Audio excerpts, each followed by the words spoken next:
గుట్కా తినే వాళ్ళలో మనము నోటిలో చూస్తే ఈ బుగ్గలో పెట్టి గుట్కాలు తింటూ ఉంటారు. నోటిలో మచ్చలు స్టార్ట్ అయిపోతుంటాయి. ఈ మచ్చలు ఏమిటంటే వీళ్ళు జనరల్‌గా నెగ్లెక్ట్ చేస్తారు. ఈ ప్యాచెస్ ఎప్పుడైతే స్టార్ట్ అవుతున్నాయో ఈ గుట్కా పెట్టే ప్రాంతంలో ఆ ప్యాచెస్ క్యాన్సర్ ఫౌండేషన్ ప్యాచెస్‌గా మీరు గుర్తించాలి. మీరు ఒక్కసారి నోట్లో గుట్కా తినే మిత్రులు ఒకసారి నోరు తెరిచి లోపల చెక్ చేసుకోండి. అటు సైడ్ ఇటు సైడ్ ప్యాచెస్ ఏర్పడి ఉంటాయి. నల్లటి ప్యాచెస్ కానీ, తెల్లటి ప్యాచెస్ కానీ, రెడ్ ప్యాచెస్ కానీ ఏర్పడుతుంటాయి. ఈ వైట్ ప్యాచ్‌గా మనకు తయారైపోయిందనుకోండి, దీన్ని మనము ల్యూకోప్లేకియా అనడం జరుగుతుంది. ఈ స్టేజ్‌లో వైటిష్ ప్యాచెస్‌గా కనపడుతుంటాయి ఆ మచ్చలున్న ప్రాంతంలో. ఇది కాస్త దశ మారిందంటే మనకు రెడ్డిష్ ప్యాచ్ లాగా కనపడడం మొదలవుతుంది.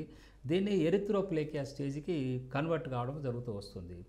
సో, ఈ స్టేజ్ తర్వాత మనకు క్యాన్సరు వచ్చే శాతం ఎక్కువగా ఉంటుంది.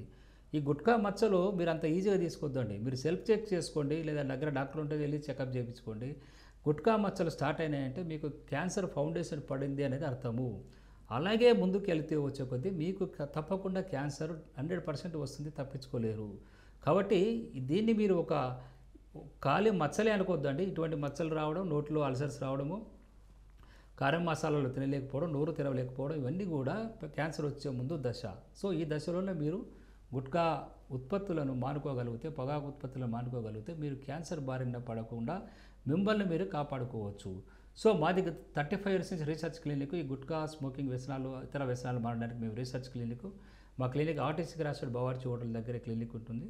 సో, మీరు క్లినిక్‌లో కన్సల్ట్ కావచ్చు. ఈ గుట్కా లాంటి వ్యసనాల్లో బయటకు పడడానికి. అదేవిధంగా దూర ప్రాంతంలో ఉన్న వాళ్ళైతే ఆన్‌లైన్‌లో మీరు కన్సల్ట్ చేసుకొని మీరు మెడిసిన్ ద్వారా మీ కొరియర్ ద్వారా కూడా పంపించిస్తాము. సో, ఈ విధంగా మీరు మెడిసిన్ వాడి గుట్కా వ్యసనాలను దూరం చేసుకొని ఆరోగ్యంగా జీవించగలుగుతారని నేను ఆశిస్తున్నాను.